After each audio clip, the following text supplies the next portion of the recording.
Coming to weather Telugu రాష్ట్రాల్లో వర్షాలు కొనసాగుతున్నాయి. తూర్పు బంగాళాఖాతంలో ఏర్పడ్డ ఉపరితల ఆవర్తనం కారణంగా ఏపీలోని పలు జిల్లాల్లో విస్తారంగా వానలు కురుస్తున్నాయి. ముఖ్యంగా నెల్లూరు, ప్రకాశం, తూర్పుగోదావరి జిల్లాల్లో భారీ వర్షపాతం నమోదైంది.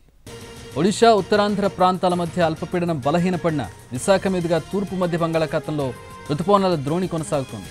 దీని ప్రభావంతో ఉత్తర కోస్తాతో పాటు దక్షిణ కోస్తాలో చాలా చోట్ల భారీ వర్షాలు కురిసే అవకాశం ఉంది. ఉత్తరాంధ్రలోని అన్ని పార్టుల్లో 3వ నెంబర్ ప్రమాద హెచ్చరిక జారీ చేశారు. విశాఖ, అనకాపల్లి, కాకినాడ, అల్లూరు జిల్లాలకు ఆరెంజ్ అలర్ట్ జారీ చేశారు. తూర్పు బంగాళాఖాతంలో ఏర్పడ్డ ఉపరితల ఆవర్తనం కారణంగా ఏపీలోని పలు జిల్లాల్లో విస్తారంగా వానలు కురుస్తున్నాయి. ముఖ్యంగా నెల్లూరు, ప్రకాశం, తూర్పుగోదావరి జిల్లాల్లో భారీ వర్షపాతం నమోదైంది. రాజమండ్రిలో రోడ్లు కాలువలను తరపిస్తున్నటువంటి పరిస్థితి, భారీ వర్షం కురుస్తోంది.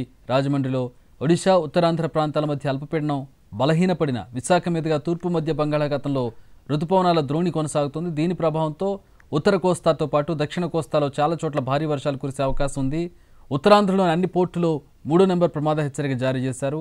విశాఖ, అనకాపల్లి, కాకినాడ, అల్లూరు జిల్లాలకు ఆరెంజ్ అలర్ట్ జారీ చేశారు. నాగార్జున సాగర్ ప్రాజెక్టుకు భారీ వరద వస్తుండడంతో 22 గేట్లు ఓపెన్ చేసి నీటిని కిందకు విడిచిపెడుతున్నారు. 5 అడుగుల మేర గేట్లు ఎత్తి 1,71,974 క్యూసెక్కుల నీటిని అధికారులు దిగువకు వదులుతున్నారు.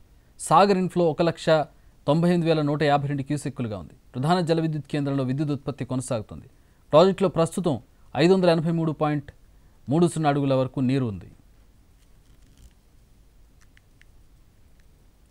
ఎగువను కురుస్తున్న భారీ వర్షాలతో భద్రాచలం వద్ద గోదావరికి వరద పెరుగుతోంది. ప్రస్తుతం నీటి మట్టం 33 అడుగులకు చేరింది.